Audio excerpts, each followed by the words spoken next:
There is a rule you have never broken. Maybe you know which one it is. Maybe you don't want to. Either way, it's there, sitting quietly at the back of your mind, behind everything you think you know about yourself. And here is the part that should unsettle you. That rule, the one you've kept perfectly, feels more fragile right now than any rule you've already broken. Not less, more. The ones you violated, the small lies, the cut corners, the quiet betrayals most people never find out about. Those feel stable, fixed, historical. They happened. They're done. You survived them. But the unbroken ones? They feel like glass. Every culture on Earth shares this feeling. Across every language, every legal system, every moral tradition humans have ever constructed, the untested rule trembles in a way the broken one does not. The question is why? And the answer, when you find it, says something about you that you may not be ready to hear. The obvious answer is experience. You have broken rules before. You know what it feels like. You know the rationalization that precedes it, the small internal negotiation, the way you quietly move the line. You know the specific texture of that moment. And because you know it, it has lost some of its power over you. This is what psychologists call habituation. Repeated exposure to a stimulus reduces your response to it. The first time you lied to someone important, it cost you something. The 10th time, less so. The 50th time, almost nothing. So the broken rule becomes domesticated. You know its shape. You have held it in your hands. The unbroken rule, by contrast, remains a stranger. And we are right to be afraid of strangers. But here's the thing. That explanation, tidy as it is, doesn't go far enough. Because habituation explains why broken rules feel familiar. It does not explain why the unbroken ones feel specifically precarious, breakable, like something actively working to stay intact, rather than simply being intact. There's a difference between a wall you've never touched and a wall you feel might give way the moment you do. The unbroken rule feels like the second kind. In 1966, a psychologist named Jack Bream described something he called reactance. The idea is straightforward and quietly horrifying. When humans perceive a freedom being threatened, the freedom to act, to choose, to transgress, they don't simply accept the restriction. They feel a specific motivational pressure pushing back against it. They want the forbidden thing more because it is forbidden, not despite the rule, because of it. The rule creates the desire. And here is where it turns strange. Reactance doesn't require an external authority. It doesn't require someone telling you no. The rule you impose on yourself generates the same pressure.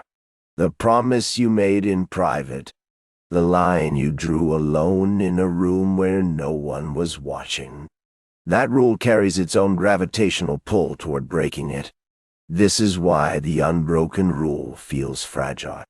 Not because you are weak, not because you lack conviction, but because the architecture of human motivation is such that every boundary you draw has a force pressing against it from the inside.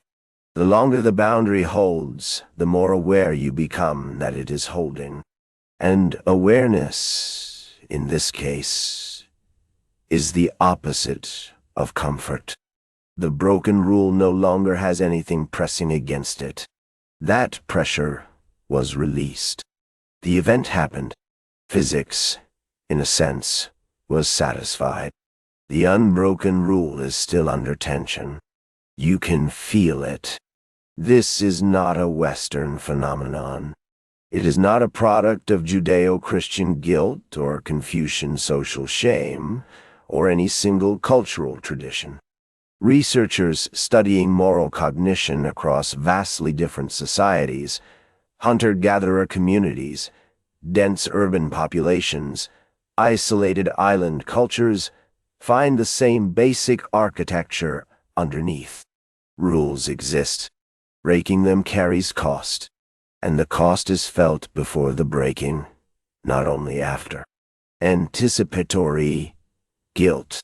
Pre-violation anxiety tie.